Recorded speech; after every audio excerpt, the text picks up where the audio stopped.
بسم اللہ الرحمن الرحیم حامیم والکتاب المبین انا انزلناہ فی لیلۃ مبارکۃ انا کنا منذرین فیہا یفرق کل امر حکیم امرا من عندنا انا کنا مرسلین صدق اللہ العظیم۔ میرے بھائی دوستو، میں نے آپ حضرات کے سامنے 25واں پارہ سورہ دخان کی ابتدائی آیات تلاوت کی ہیں۔ ان آیات میں اللہ رب العالمین نے شعبان کا مہینہ جو چل رہا ہے اس کی 15 تاریخ سے متعلق ذکر فرمایا کہ نصف شعبان کی رات میں اللہ رب العالمین فرماتے ہیں فیہا یفرق کل امر حکیم، ہم ہر معاملہ اس رات کے اندر سپرد کر دیتے ہیں۔ اور دوسرا، اس رات کا نام لیلۃ البرات بھی ہے اور ایک نام اس کا لیلۃ الشک بھی ہے۔ لیلۃ البرات اس رات کو اس لیے کہا جاتا ہے کہ اس مبارک رات کے اندر اللہ رب العالمین اپنے بندوں میں سے بہت سے افراد، بہت سی امت جو کہ گنہگار ہیں، اس کو اللہ رب العالمین اپنا فضل و کرم سے معاف فرما دیتے ہیں۔ نبی اکرم صلی اللہ علیہ وسلم کے ارشاد ہے، حضرت عائشہ صدیقہ طیبہ طاہرہ رضی اللہ عنہ فرماتی ہیں کہ نبی علیہ السلام نے فرمایا بنو کلب کی جتنی بکریاں ہیں ان بکریوں کے جسم پر جتنے بال ہیں، اللہ رب العالمین اپنے فضل و کرم سے ان بکریوں کے بدن پر بال کی تعداد کے مطابق اس امت کے افراد کی بخشش فرماتے ہیں۔ اس وجہ سے اس رات کو لیلۃ البراءت فرمایا۔ نبی علیہ السلام نے ارشاد فرمایا کہ اس رات کے اندر بہت سے افراد کو معاف کیا جاتا ہے اور کئی افراد ایسے ہیں کہ جن کی اس رات میں بھی بخشش نہیں کی جاتی۔ فرمایا کہ وہ کون سے افراد ہیں؟ فرمایا ایک وہ شخص جو شرابی ہے، جو شراب کا عادی ہے، اس کی بھی بخشش نہیں کی جاتی۔ اسی طرح فرمایا کہ اس رات کے اندر جو مشرک ہوگا اس کی بھی بخشش نہیں کی جاتی۔ اسی طرح پیارے آقا صلی اللہ علیہ وسلم نے ارشاد فرمایا ماں باپ کا نافرمان، اس کی بھی اس رات میں بخشش نہیں کی جاتی۔ اور اسی طرح نبی علیہ السلام نے ارشاد فرمایا کہ جو رشتہ داری کو توڑ رہا ہے اس کی بھی بخشش نہیں کی جاتی۔ جس کی شلوار ٹخنوں سے نیچے رہتی ہے، شلوار کو ٹخنوں سے نیچے رکھنے کا عادی ہے، تو فرمایا ایسے افراد کی بھی بخشش نہیں کی جاتی۔ اسی طرح بدکار عورت جو گناہوں میں مبتلا ہے، نافرمانیوں میں مبتلا ہے، اگر وہ عورت بھی توبہ نہیں کرتی تو ان میں سے کن افراد کی توبہ قبول نہیں کی، ان کی بخشش نہیں کی جائے گی، کیونکہ یہ افراد اس رات میں بھی توبہ نہیں کرتے۔ تو اللہ رب العالمین نے ان کے علاوہ اس امت محمدیہ صلی اللہ علیہ وسلم میں سے بہت سے افراد کو اپنے فضل و کرم سے اللہ معاف فرما دیتے ہیں۔ تو اس وجہ سے اس رات کو لیلۃ البرات کہا جاتا ہے۔ اسی طرح اس رات کا ایک نام ہے لیلۃ الشک، یعنی اس کے اندر اعمال نامہ جس میں لکھا جاتا ہے، رجسٹر یا وہ کاپی، وہ فرشتوں کے حوالے کر دی جاتی ہے۔ گویا لوح محفوظ کے اندر اللہ رب العالمین نے کائنات کے اندر جو نظام واقع ہو رہا ہے، جو چل رہا ہے، یہ سارا نظام اللہ رب العالمین نے لوح محفوظ میں اس وقت جب تقدیر لکھی تھی سب طے کر دیا تھا۔ لیکن اللہ رب العالمین شب برات یعنی نصف شعبان کی اس 15ویں رات میں اللہ رب العالمین اس لوح محفوظ سے جو آئندہ شب برات تک یا نصف شعبان تک جو معاملات وقوع پذیر ہونے ہیں کائنات کے اندر، ان کو اللہ رب العالمین فرشتوں کے حوالے کر دیتے ہیں۔ تو لہٰذا اس وجہ سے اس رات کے اندر انسان کو عبادت کرنی چاہیے، انسان کو اپنے معاملات اللہ رب العالمین سے سامنے رکھ کر اپنے کوئی انسان کے کچھ معاملات ایسے ہوں کہ جن کو اللہ نے انسان کے اعمال کے اوپر چھوڑ دیا، تو انسان کو چاہیے کہ اس رات میں جاگے، عبادت کرے، جس کے نتیجے میں اس انسان کے وہ اعمال جو آئندہ سال میں غلط سے مراد کوئی نقصان آنے والا، تکلیف آنے والی ہے، تو انسان اگر دعا مانگے تو اللہ رب العالمین اس کو اس کی دعا کے بدلے، اس کے اعمال کے بدلے، اس کے عبادت کے بدلے اللہ تعالیٰ اس کو بدل دے۔ تو اس لیے نبی علیہ السلام نے فرمایا، علامہ جلال الدین سیوطی رحمہ اللہ نے لکھا ہے کہ حضرت علی رضی اللہ عنہ سے فرمایا، مستدلات الفقہیہ کے اندر یہ روایت موجود ہے کہ نبی علیہ السلام نے فرمایا شعبان کی 15ویں رات میں قوموا لیلہا وصوموا یومہا، نبی علیہ السلام نے فرمایا اس رات میں قیام کرو، عبادت کرو، اللہ کے سامنے عاجزی کرو، اپنی عاجزی کا اظہار کرو، اور وصوموا یومہا، اور اس سے اگلے دن میں نبی علیہ السلام نے فرمایا کہ روزہ رکھو۔ روزہ رکھنا یہ مستحب عمل ہے، مستحب کا مطلب یہ ہے رکھ لو گے تو ثواب مل جائے گا، اس عمل کو کر لو گے تو ثواب مل جائے گا، اگر نہیں کرو گے تو گناہ نہیں ہوگا۔ اور اس طرح جو کرنا چاہے خوشی سے کر لے، جو نہیں کرنا چاہے اس کے اوپر تنقید کا نشانہ اس کو نہ بنایا جائے، ورنہ یہ کوئی ایسا سنت عمل یا اس طرح کوئی واجب اور فرض عمل تو ہے نہیں، جو رکھنا چاہے وہ رکھ لے اور جو نہ رکھنا چاہے اس کو تنقید کا نشانہ نہ بنایا جائے۔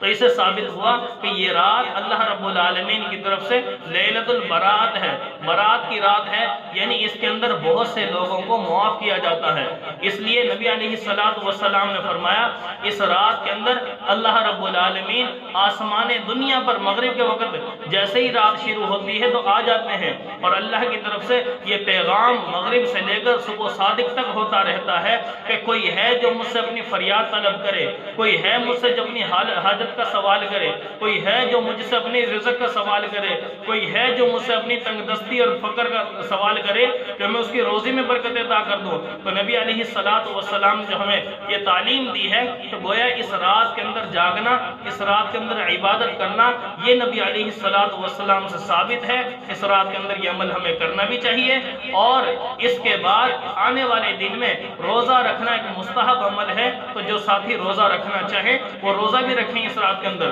لیکن ایک بات اور یاد رکھیں، نبی علیہ السلام کی احادیث میں یہ بھی آتا ہے کہ نبی صلی اللہ علیہ وسلم اس رات میں قبرستان بھی گئے ہیں، لیکن قبرستان نبی صلی اللہ علیہ وسلم گئے ہیں صرف رات کی تاریکی میں، اکیلے گئے ہیں، تنہا گئے ہیں، سب کو جمع کر کے ایک ساتھ لے کر، جیسا کہ آج کل رواج بن چکا ہے بجائے رات کے لوگ دوسرے دن میں جا رہے ہیں، تو دن میں جانا بھائی وہ سنت عمل نہیں ہے بلکہ ایک مستحب عمل ہے۔ جانا ہے تو جمع غفیر کی صورت میں نہ جائیں، ایک دو افراد چلے جائیں، اکیلے چلے جائیں، اور کوئی نہ بھی جائے تو اس کو اس بات کا کہ بھئی آپ قبرستان نہیں گئے تنقید کا نشانہ ہرگز نہ بنایا جائے، ورنہ یہ اس طرح ایک ملامت کی صورت اختیار ہو جائے گی، گویا نہ کرنے والوں کو ملامت کیا جا رہا ہے، اور ایک مستحب عمل پر کسی کو تنقید کا نشانہ یا ملامت کرنا کسی پر اس کی شریعت نے اجازت نہیں دی۔ تو یاد رکھیں اس رات کے اندر عبادت کرنی ہے، اور دوسرے دن روزہ رکھنا ہے، اور تیسرا اس رات کے اندر انسان اگر قبرستان جانا چاہے تو وہ ایک مستحب عمل ہے تو چلا جائے۔ اسی طرح حضرت ابو بکر صدیق رضی اللہ عنہ فرماتے ہیں، شعب الایمان میں امام بیہقی رحمۃ اللہ علیہ نے ایک روایت نقل کی ہے، فرماتے ہیں کہ حضرت ابو بکر صدیق رضی اللہ عنہ سے منقول ہے کہ نبی علیہ السلام نے ارشاد فرمایا اللہ تعالیٰ کی طرف سے اس رات میں ایک منادی آتا ہے، اور وہ ایک صدا لگا رہا ہوتا ہے اور کہتا ہے کہ بھئی کون ہے جو اللہ سے اپنی فریاد طلب کرے، اپنی حاجت کا سوال کرے۔ گویا جو انسان اللہ سے تعلق جوڑ لے گا اس رات میں تو اللہ رب العالمین اس کے اس تعلق کی وجہ سے اس کی پریشانیوں کو دور کر دیں گے۔ آنے والے حالات، اگلے سال میں جو مشکل حالات ہیں، اللہ تعالیٰ اس بندے کی عبادت سے، اس بندے کی دعا سے اس کے معاملات کو اللہ تعالیٰ درست بھی کر دیں گے۔ اسی طرح نبی علیہ السلام نے یہ جو عبادات کا ذکر ہمیں فرمایا کہ اس رات میں کرنی چاہیے، ان میں سے میرے دوستو کچھ ایسے معاملات ہمارے اندر آ چکے ہیں کہ جن کو ہم نے اپنی مرضی کے ساتھ اس میں شامل کر لیا، حالانکہ وہ ہے نہیں، لیکن ہمارے عرف میں، ہمارے معاشرے کے اندر وہ ہو رہا ہے جو سراسر غلط ہے۔ ہم نے اس رات کو ایسے گزارنا ہے جیسا کہ نبی علیہ السلام سے ثابت ہے، صحابہ رضوان اللہ علیہم اجمعین کے اقوال اور فرامین سے ثابت ہے۔ تو یاد رکھیں اس رات میں عبادت نفل عبادت ہے، تنہائی میں کرنی چاہیے، یعنی اکیلے میں کریں۔ آج کل یہ ہو رہا ہے کہ مسجدوں میں باقاعدہ اس رات کے اندر